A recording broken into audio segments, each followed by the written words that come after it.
шындық айтылмаса да сезіледі. Шах мырза жобадан кеткеніне 2 ай өтсе де, көпшіліктің көкейінде бір сұрақ, бір реніш қалып қойды. Неге 8 жыл еңбек еткен адаммен дұрыс қоштаспады? Неге жай ғана бір видеомен шығарып салды?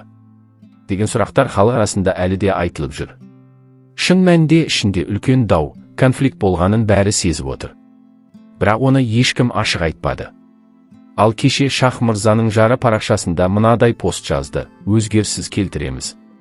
Медиа кеңістікте мәдениеттілік жайлы көп көрерменнің пікірін көзіміз шалып қалады. Бірақ тағы да бір рет мәдениетті адам қандай деген сұраққа жауап беріп көрейікші. Менің ойымша, мәдениетті адам сезімінің сұлулығымен емес, ешкім көрмейтін жерде жасаған әрекеттерінің сұлулығынан белгілі. Ол әлсіз адамды кемсітпейді. Біреудің кемшілігін бетіне баса тұра, артық көрінуге тырыспайды. Әңгіме барысында тек сөйлеуге кезек күтпей, әңгімелескен адамның ойын бөлмей, оның не айтып тұрғанына зейін салады. Ол ешкімді ренжітпей, әдемі қоштасуды біледі. Шындық айтса да мейлінше біреудің көңіліне тимей айтуға тырысады. Мәдениеттілік деген ортада өзіңді ұстау шарттарына бағыну ғана емес, ол жан сұлулығыңды қалыптастыру, жетілдіру, сақтау. Ол кез көрген жерде ғана ұтымды көріну үшін жатымды болу емес, қанша жерден қиын болса да, тиімсіз болса да, адам болуды күнделікті таңдау. Ал сіз бұған не қосар едіңіз? Кімді меңзеп отырғаны айтылмаса да, бәріне түсінікті сияқты. Көрермен үндемей қалмады, пікірін ашық білдірді. Кім-кімге қиянат жасаса да, әділетсіздік болса да, жай ғана уақытқа салу керек. Уақыты келгенде бәрі орнына келеді. Өмір бумеранг. Біз, көрермен, кімнің кім екенін жақсы білеміз. Шах мырзаның 8 жылдық еңбегін, тәрбиелі сөздерін, ақылдарын ешкім жоққа шығара алмайды. Тек Алланың алдында адал болсақ, сол жеткілікті. Камила сонша не білдірді? Ол да қарапайым адам ғой. Бірақ неге халықты соған қарсы арандатып отырсыздар? Ашық айтпайсыздар, бәрін астармен жеткізесіздер. Сол үшін де халық Камилаға картастар, қарғыс жазып жатыр. Сіздер 100 дұрыс айтасыздар. Бірақ бізде үнсіз қала алмаймыз. Әділетсіздік көргенде ішкі сезімді ұстап тұру қиын. Кейде ауыр сөздер шығып кетеді. Бірақ ол сіздерге емес, сатқындық жасады деп күдіктенген адамдарға арналған. Камила жерден шығып төрге шыққандай болып отыр. Көшеден келіп, қазір өзінше болып алған. Ол кім? Шах кім? Шах мырза кәсіби журналист, ең алдымен тамаша адам. Ал ол ішкі жан дүниесімен де қара екенін көрсетті.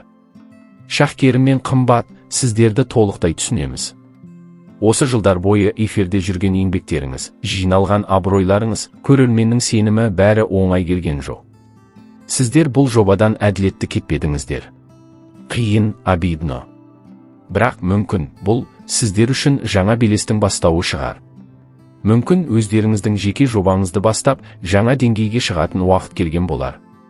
Иә, халық бәрін көреді. Тіпті айтылмаған сөзден де мағына табады.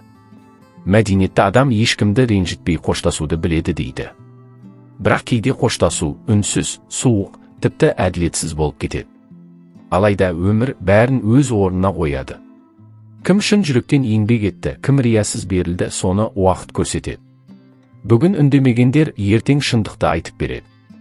Тек Алланың алдында ақ болсақ, сол жеткілікті. Құрметті қауым. Соңғы уақытта Шах мырзаның эфирден кеткені жайлы түрлі пікірлер айтылып жүр. Көпшілік оның орнын жоқтап, шынайы сөзімен өткір ойын сағынғанын ашық білдіруде. Себебі Шах мырза шындықты тайсалмай айтатын терең ойлы, кәсіби деңгейі жоғары журналист. Ол эфирде жүргенде әр сөзімен, әр ісімен көрерменге ой салып, жастарға бағыт-бағдар бере алатын еді. Бір көрермен былай дейді: Шах балам, қазақта мақал бар. Арық малды бақсаң, аузыңды май етер, жаман адамды тәрбиелесең, аузы мұрныңды қан етер. Мейлі онымен жақсы болу оңай емес. Бірақ біз сізді сыйлаймыз, қолдаймыз. Тағы бірі: Шах балам, екінші эфирдегі жүргізушілік образыңызды сағындық. Шындықты айтып, жастарға нақты түсіндірме жасап, ақылыңызды жеткізе білдіңіз. Біз сізге сенеміз, әлі талай жетістіктерге жететініңізге күмән жоқ. Бұл пікірлер жай ғана сөз емес, жүректен шыққан шынайы лебіз. Шах мырзаның эфирден кеткеніне байланысты туған реакциялар халықтың әділеттілікке, шыншылдыққа деген сұранысын көрсетіп отыр.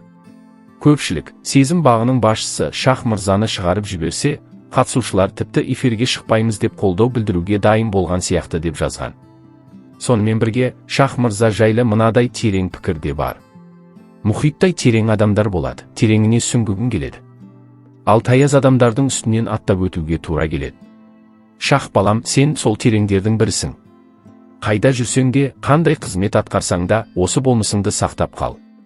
Әрине, бұл өзгерістер аясында Камила ханымға қатысты да түрлі пікірлер айтылуда. Кейбіреулер оны жүргізуші ретінде көре алмайтынын айтса, басқалары керісінше. Камила журналистиканы оқымаған шығар, бірақ көкірегі ояу, білімі бар, эфирге жарасымды жан. Мен эфирді енді Камила үшін көремін дейді. Бұл әркімнің өз пікірі. Бірақ халық шынайылықты, кәсібилікті және әділеттілікті жоғары бағалайтыны анық. Қорытындылай келе, Шах мырза көрерменнің жүрегінен орын алған тұлға. Оның орнын басу оңай емес.